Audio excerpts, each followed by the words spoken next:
ಸ್ನೇಹಿತರೆ ನಮಸ್ಕಾರ.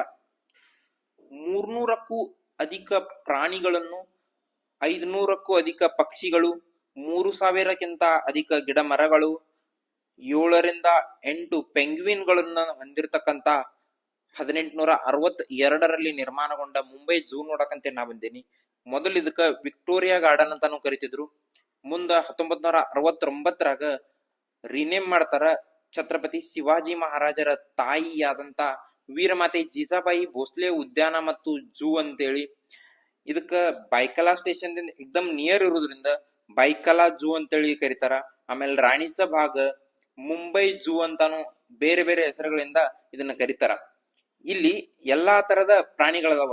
ಲೈಕ್ ಚಿರತೆ, ಆನೆ, ಜಿಂಕೆ, ಹಿಪ್ಪೋಸ್ ಅದಾವು, ಹೈನಾಸ್ ಆಯ್ತು, ಮಂಗಗಳಾಯ್ತು, ಲಯನ್, ಹುಲಿ, ಸಿಂಹ ಅಂತೂ ಇನ್ನೂ ತನ ಬಂದಿಲ್ಲ. ಇಲ್ಲಿ ಕಮಿಂಗ್ ಸೂನ್ ಅಂತ ಹಾಕ್ಯಾರ. ಯಾವಾಗ ಬರುತ್ತಂತೇಳಿ ಗೊತ್ತಿಲ್ಲ.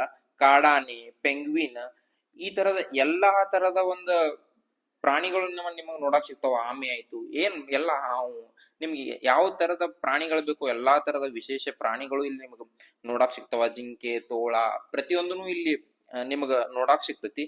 ಒನ್ ಡೇ ಪಿಕ್ನಿಕ್ ಸಲುವಾಗಿ ಹೇಳಿ ಮಾಡಿಸಿದಂತ ಒಂದು ಬೆಸ್ಟ್ ಗಾರ್ಡನ್ ಅನ್ಕೊಳ್ರಿ, ಇಲ್ಲ ಝೂ ಅನ್ಕೊಳ್ರಿ. ನಿಮ್ಮ ಚಿಕ್ಕ ಮಕ್ಕಳನ್ನ ಆಡಕ್ ಕರ್ಕೊಂಡು ಬರ್ಬೋದು.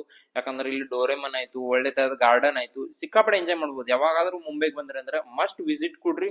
ಜಸ್ಟ್ ಬೈಕಲಾ ಸ್ಟೇಷನ್ ದಿಂದ ವಾಕಿಂಗ್ ಡಿಸ್ಟೆನ್ಸ್ ಮೇಲೆ ಐತಿ. ಪ್ಲಾಟ್ಫಾರ್ಮ್ ನಂಬರ್ 4ರಿಂದ ನೀವೇನಾದ್ರೂ ಎಕ್ಸಿಟ್ ಮಾಡಿದ್ರಿ ಅಂದ್ರೆ ಡೈರೆಕ್ಟ್ ಗಾರ್ಡನ್ ಮುಂದೆ ಹೋಗಿ ಇಳಿತೀರಿ. ಯಾವಾಗಾದ್ರೂ ಬಂದ್ರಿ ಅಂದ್ರೆ ಮಸ್ಟ್ ವಿಸಿಟ್ ಕೊಡ್ರಿ. Thank you so much.